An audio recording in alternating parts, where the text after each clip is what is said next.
Hi, my name is Sean Blue, and welcome to Lit Crash. Today we're going to be talking about The Awakening by Kate Chopin. I bet you're watching this video because you're being forced to, or you have a test tomorrow and you don't engage in cheating. Mr. Blue, aren't you plagiarizing Crash Course, so aren't you the one who's cheating?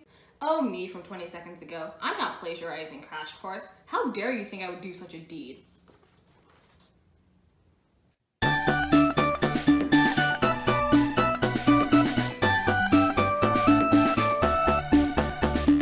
Okay, so the setting of The Awakening opens in Grand Isle in New Orleans in the early 1800s.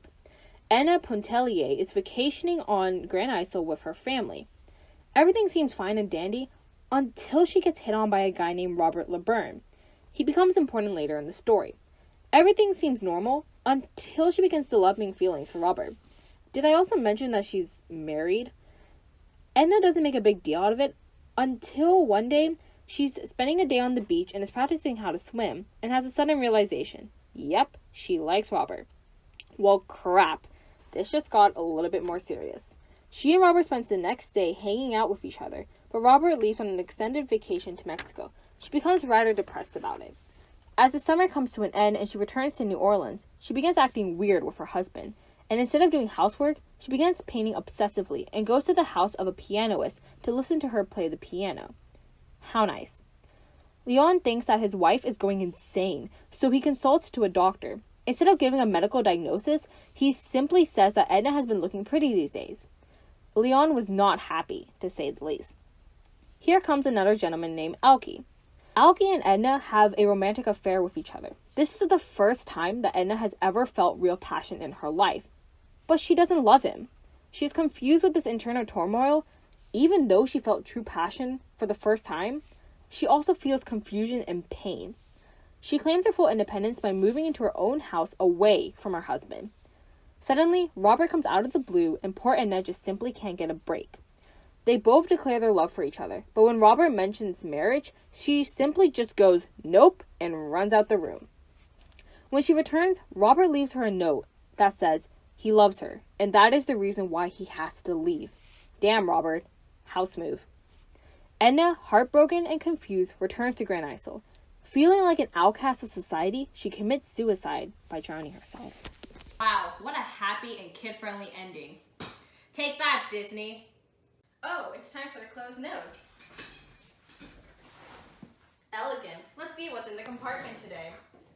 Oh, it's a drawing book. With a poorly drawn cover of The Awakening. Thanks, Lisa. Dear Edna, man, why do you have to be such a downer sometimes? You kill yourself out of bravery or cowardice, never really specified. And why did you get married so young? You know, us modern teens, we worry about what grade we're going to get on our projects, and you're over there trying to figure out which wedding dress fits you the best. Best wishes, Sean Blue. So the writing style of Kate Chopin is very sharp and very concise. It follows formal grammar rules and alternates from being very specific to being sometimes very vague. She uses several paragraphs to describe an object and quickly summarizes the least important thoughts, so we're not wasting time on our reading. Chopin also displays the same writing in her short stories like Desiree's Baby and The Yellow Wallpaper. As we can tell, they're very cheery short stories. I'm just kidding, they're not. So The Awakening is told in the third-person omniscient, which focuses on our protagonist Edna's thoughts. And when the limelight is not on Edna, it shows her relationships with other characters in the story that helps us understand Edna as a character. You really love the spotlight, don't you, Edna? Some symbols that we can see in The Awakening are birds.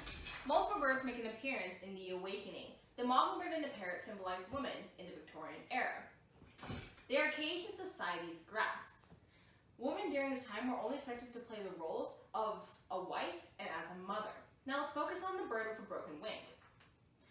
This symbolizes Edna's lack of strong wings, or the independence. She later kills herself in response to her failure to comply to society's norms. Stop that. The sea symbolizes empowerment in The Awakening. An example of this is when Edna learns how to swim, and Edna's eventual suicide.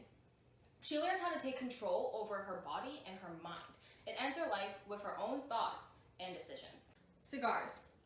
They symbolize masculinity and traditional manhood. In The Awakening, the men that are presented in the book are seen heavily smoking.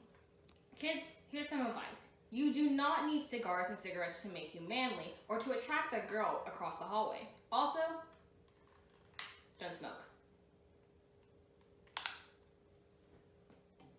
Some themes that can be seen in The Awakening are identity. Throughout the duration of the novel, Edna addresses her battles between her conscience and society's norms. We learn more about her as a character as we move on throughout the novel. We can also see through the layers that makes up the complicated gem Edna is. And we can also see even through the times where she even tries to deny her raging impulses. Marriage! Marriage is considered to be a barrier of happiness and individual engagement. Edna is limited by her husband, and she follows her husband's every command. But she begins to break away, as we can see as she tries to break her wedding ring.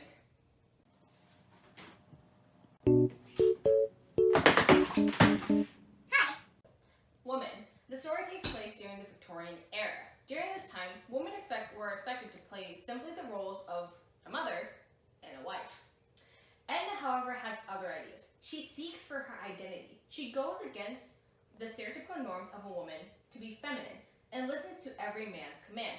Yes! You go, girl! Woo!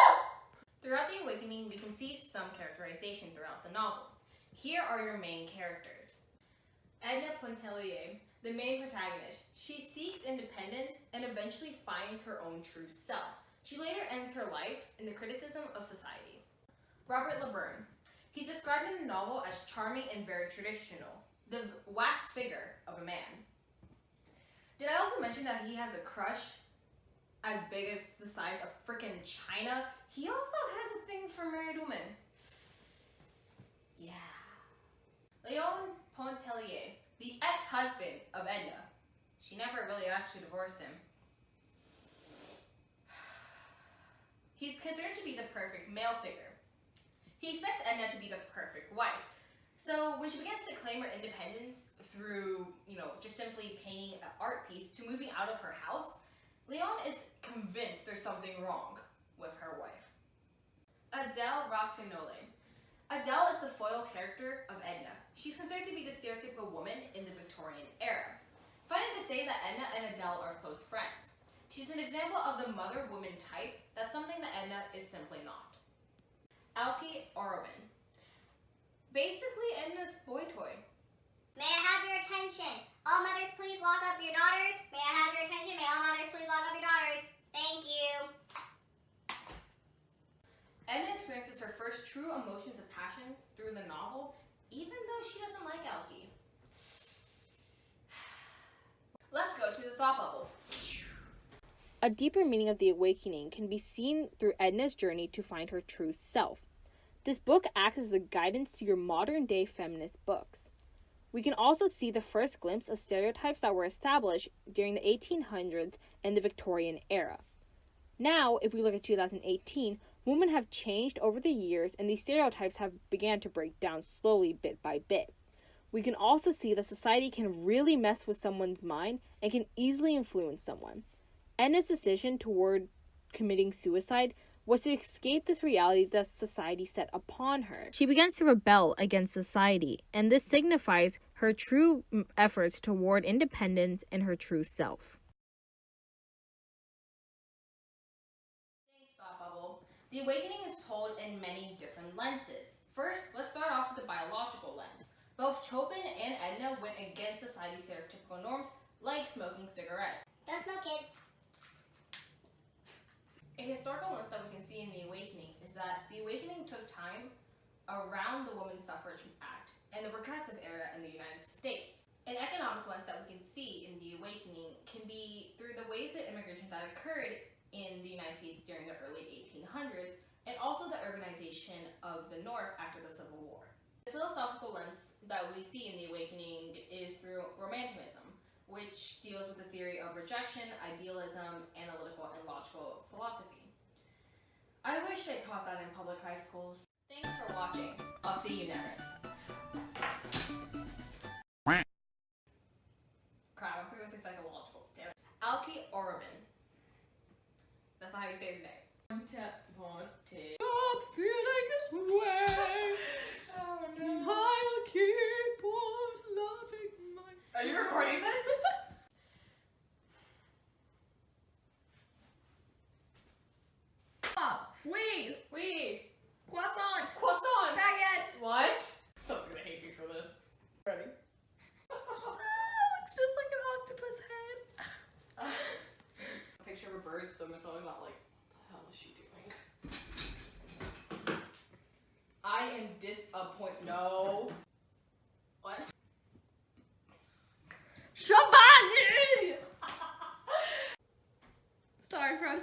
second. My bad. Crap. Hold on. Did I break something?